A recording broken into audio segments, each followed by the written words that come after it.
chers frères, je suis honoré par l'invitation que vous avez bien voulu m'adresser.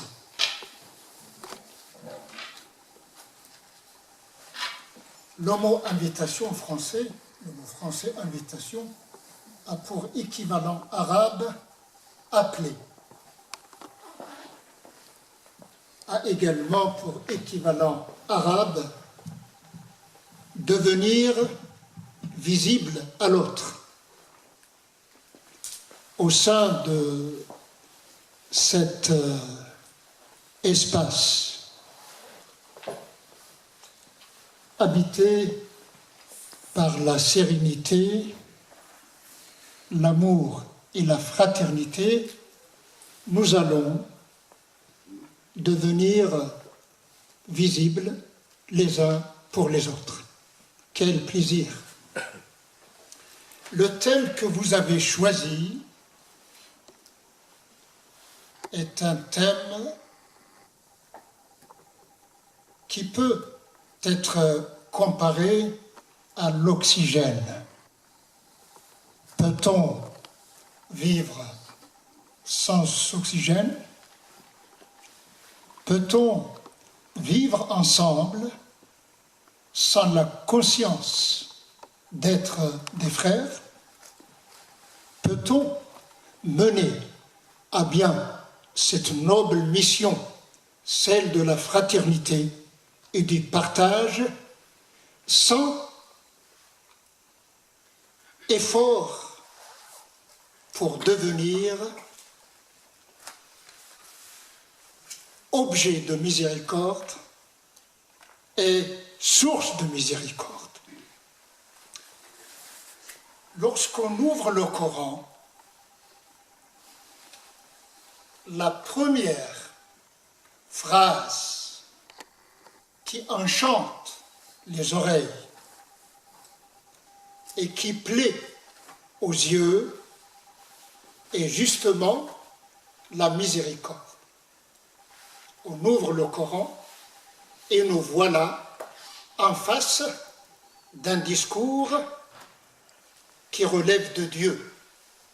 Le mot Dieu est indéfinissable. Comment donc connaître Dieu? On ne connaît Dieu que par les effets de sa présence. Et la présence de Dieu s'appelle amour. Pourquoi amour? Nous sommes tous le fruit d'un amour nourri par deux personnes, par l'homme et par la femme. Et l'amour humain n'est qu'un dérivé de l'amour de Dieu. J'ouvre le Coran et me voilà en face de Dieu qui se présente à nous en tant que source d'amour et de miséricorde.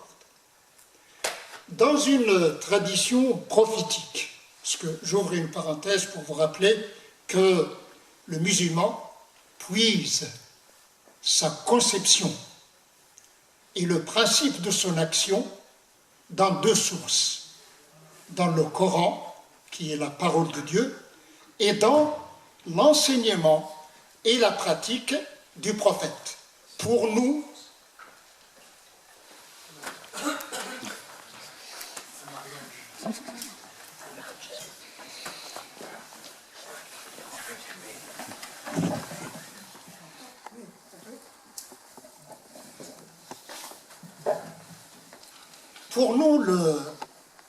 la parole coranique est la perfection et la conduite du prophète est l'exemplarité parfaite.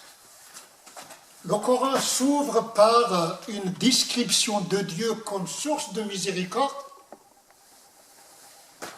et le dernier mot du Coran est les humains. Cela veut dire que la parole de Dieu ne doit pas être objet seulement de dissertation. La parole de Dieu attend de nous l'ouverture. Je m'ouvre à cette parole, elle me nourrit, elle me dilate le cœur. Cette nourriture spirituelle et cette dilatation du cœur finiront, grâce à l'effort humain, par nous transformer en un humain qui a le sens d'exister, pas dans la solitude. Lorsque je reste seul, je m'enferme. Lorsque je m'engage dans le sens de la rencontre de l'autre, la première chose à découvrir, c'est découvrir le visage de Dieu qui rayonne à travers le visage de mon semblable. Dans un hadith d'une parole du prophète, le prophète nous dit que Dieu a pour attribut essentiel le tout miséricordieux. Ana ar-Rahman.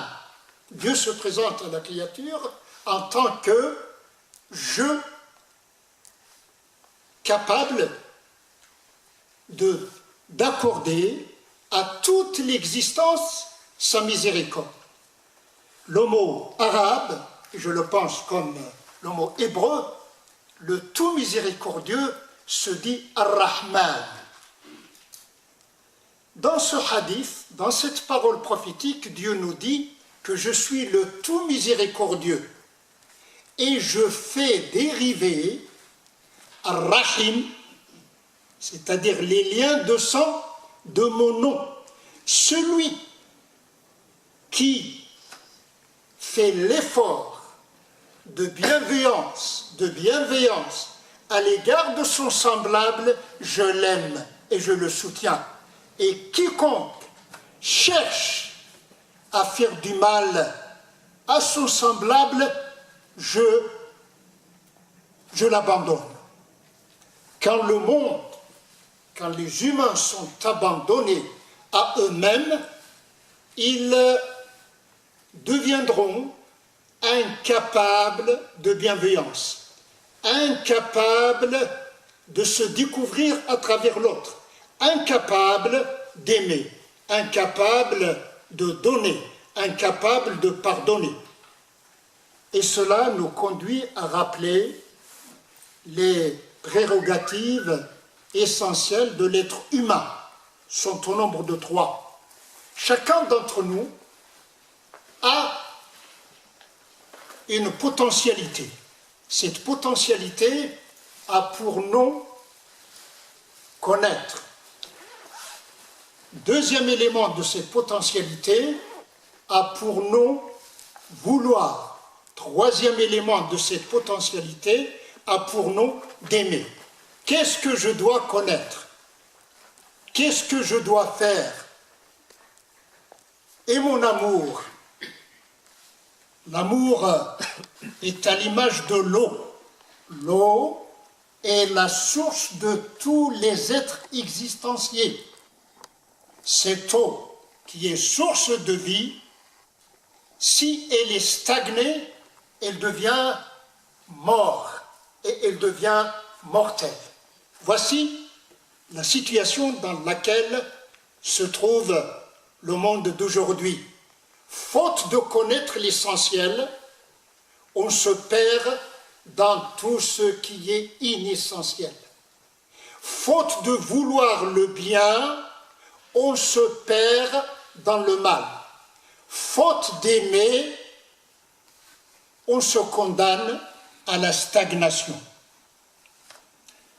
Quel lien maintenant y a-t-il entre le début du Coran qui s'ouvre sur une sorte d'océan miséricordieux et la fin du Coran qui porte sur les humains? Cela veut dire quoi? Cela veut dire que face au Coran, je ne dois pas me considérer comme face à une parole que j'utilise pour créer du bruit.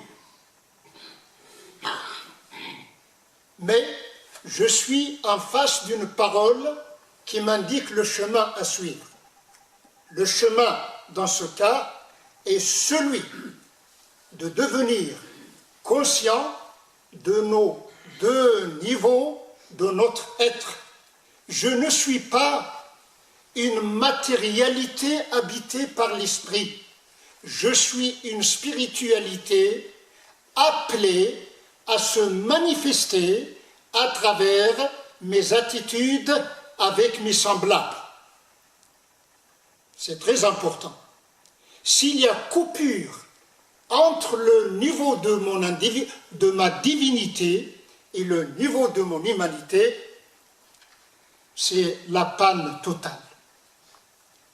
Dire que la spiritualité consiste dans le fait de s'isoler de temps en temps pour prier, pour méditer, tout en tournant le dos à notre quotidienneté, c'est s'engager dans la passivité, c'est s'engager dans la complicité qui consiste dans le fait de donner la priorité à tout ce qui est anti-humain. Mais réunir les deux, c'est se délivrer de cette dualité qui nous épuise. Le Coran appelle à ceci: être conscient du bien reçu.